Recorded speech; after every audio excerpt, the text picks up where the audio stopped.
দিন বাংলাদেশে চিকিৎসা করতে পারে সমস্ত ব্যবস্থা হবে। ভারতে আমাদের যাওয়া দরকার হবে না, ওই থাইল্যান্ডে আমাদের যাওয়া দরকার হবে না ভবিষ্যতে।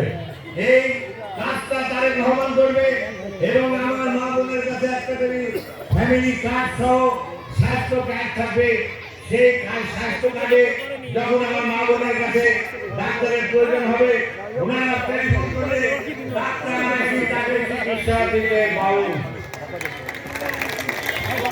ইতিমধ্যে আপনারা জানেন আমার নেতা তারেক রহমান সাহেব 18 মাসে 1 কোটি মানুষের চাকরি, শিক্ষিত মানুষের চাকরির ব্যবস্থা করেছে। আপনাদের জানা আছে না? নাই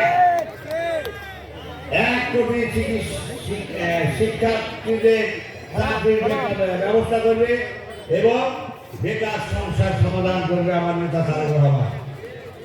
আর যাদেরকে চাকরি দিতে পারবে না তাদেরকে আগামী দিনে উপযুক্ত ট্রেনিং দিয়ে বিদেশে পাঠানোর ব্যবস্থা করবে।